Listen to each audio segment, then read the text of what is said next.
कैसी एलर्जी आपकी? सही है मैम। पहली बार आए तब आपको क्या क्या दिक्कत रहती थी? पहली बार आए थे तो सुबह में जब पानी से धोते थे मुंह तो पूरा छींक आता था। उसके बाद फिर धूल वूल से पूरा प्रॉब्लम रहता था।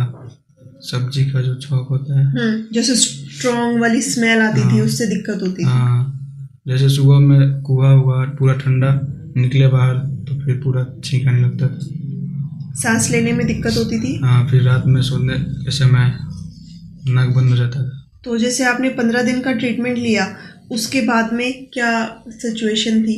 15 दिन में तो बहुत आराम मिला। क्या क्या चीज़ों में आराम मिल गया था?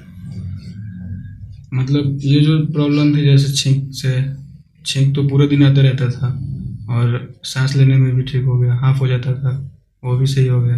मतलब 15 दिन में आपको छींकें आनी बंद हो गई, जो सांस लेने में दिक्कत होती थी वो भी नहीं हो रही थी। हाँ, नाक में रात खुजली? में, हाँ, नाक में खुजली तो बंद ही हो गया, सही था। और जो नाक बंद रहता था वो सही था। तो एलर्जी की वजह से आपको आपके जीवन में ऐसी बहुत सारी समस्याओं का सामना करना पड़ता होगा कि कोई काम नहीं कर पा रहे। क्या क्या दिक्कतें होती थी आपको? कभी रूम साफ करने में या फिर खाना वाना कभी बनाते बाहर घूमने जाए तो रोड पे इतना धूल था। तो अब ठीक होने के बाद में? ठीक होने के बाद में तो सब सही हो गया। आराम से घूम फिर लेते हो? डस्ट से कोई प्रॉब्लम होती है? नहीं, अभी तो दवा ले रहे तो कोई प्रॉब्लम नहीं है। इससे पहले कोई दवा लेते थे? जैसे एलर्जी हो गई तो कोई दवा पर्टिकुलर, कोई एक दवा जो आप लेते हो? सेट्रिजिन लेते थे। तो ये 15 दिन में छूट गई या लेते हो अभी भी? ना, अब वो भी कभी कभी लेना पड़ता था लेकिन अब तो बिल्कुल भी नहीं। अब बंद हो गई है? हाँ, इस दवा से बहुत आराम है। हॉस्पिटल के बारे में कैसे पता चला था? मैम यूट्यूब पे वीडियो देखे थे। तो जैसे आपकी एलर्जी में आपको काफ़ी हद तक आराम आ गया है, तो आप क्या कहना चाहेंगे हॉस्पिटल के बारे में?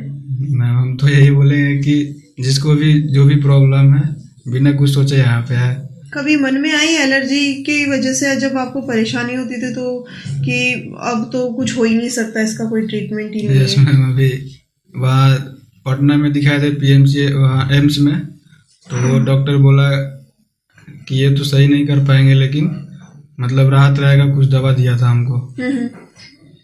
तो हमको लगा कि अब इससे ठीक नहीं होगा, हम छोड़ दिए थे वो सब दवा भी। फिर यहाँ पे आए तो आपका वीडियो देखे तो हम सोचे। आप कहाँ के रहने वाले? बिहार से मैम। बिहार से हैं आप?